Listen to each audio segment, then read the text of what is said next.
Salut les internautes, c'est Guy Maurice de l'entreprise Ovador Service. Dans cette vidéo qui est la première d'un ensemble dédié à la prise en main du logiciel Soko, je vais vous présenter l'interface du logiciel ainsi que différentes fonctionnalités qui vous seront très utiles dans la gestion au quotidien de votre business. Qu'il faut-il savoir sur le logiciel Soko?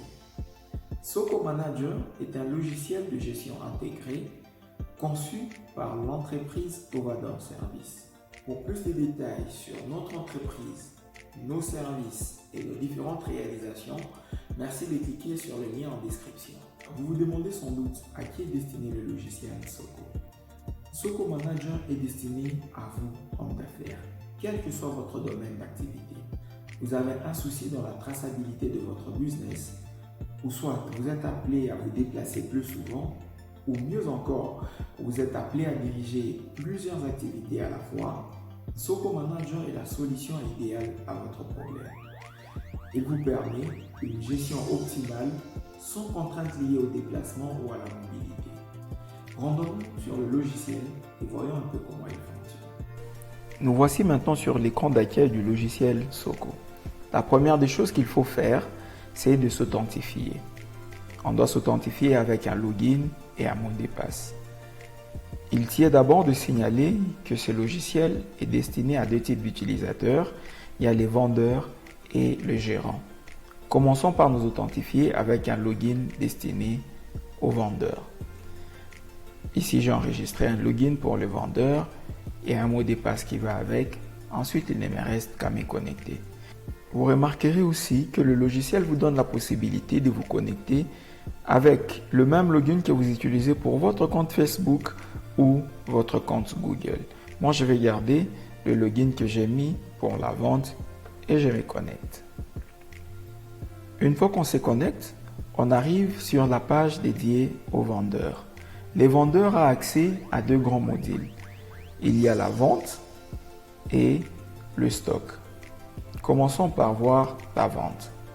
Grâce à ces premiers modules, les vendeurs ont la possibilité de remplir la facture du client. Ils commencent par remplir le nom du client. Ici, pour un exemple, je vais écrire Hans. Après avoir rempli le nom du client, je vais ajouter maintenant les articles souhaités par les clients. Pour ajouter des produits dans la facture du client, je me rends dans la partie de droite et dans ma petite base de données, je tape le nom du produit souhaité. Ici, je vais choisir soit dans la liste qui s'affiche, soit taper directement le nom. Je commence par choisir ces produits que je vois vite, à boîte de tomates. Une fois que j'ai tapé, je vais ajouter le nombre. J'en mets 2 et j'ajoute. Une fois ajouté, on voit que l'article vient se présenter juste à côté dans la facture de notre client. J'ai également la possibilité d'ajouter un produit en tapant son nom complet, par exemple biscuit. Et voilà, j'ai le nom et le prix qui s'affiche. Après, il ne me reste qu'à ajouter la quantité et cliquer sur ajouter. Nous constatons que le deuxième produit s'ajoute sur la facture. Si nous avons constaté qu'il y a un élément que les clients souhaitent retirer de la liste, nous allons juste ici à côté sur Action et on clique Retirer. Et voilà, le produit qui n'était pas souhaité par les clients s'en va. Alors, pour vous rendre la tâche plus facile, vous remarquez que l'application est dotée d'un petit moteur de recherche. Il suffit juste de taper les initiales et on vous propose le produit qui commence par la lettre désirée. Là, je vais choisir par exemple le papier, mettre le nombre et ajouter à la facture. Nous avons là sur la facture les produits souhaités et les montants total que les clients doivent payer. Une fois que nous avons fini, il nous reste à valider la commande. Et lorsque c'est fait, l'argent est encaissé et une facture est directement imprimée. Le second module, c'est celui du stock. Ici, nous avons tout le produit disponible dans notre stock. Pour le moment, nous n'avons rempli que 7. C'était juste pour un exemple. Et même si vous avez 1000, c'est ici que ça va s'afficher. Vous avez remarqué que certains produits sont en noir, tandis que d'autres sont en rouge. Les produits en noir indiquent que la quantité est encore suffisante en stock, tandis que le produit en rouge indique qu'il n'y a plus suffisamment en stock.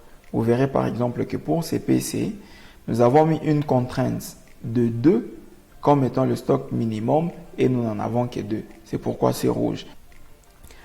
Pour se rendre compte des articles qui sont en train de tendre vers le rouge, notre application propose une barre de notifications ici à droite qui vous signale directement le produit qui sont en manque. Si on clique dessus, on va se rendre compte que pour le savon, il reste 20% et la farine va bientôt entrer dans la zone de 40%.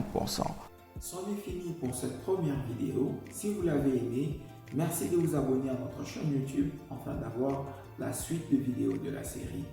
N'hésitez surtout pas de nous envoyer un commentaire, une remarque ou une suggestion afin que nous puissions améliorer dans les prochaines vidéos. Merci de nous avoir suivis et à très bientôt.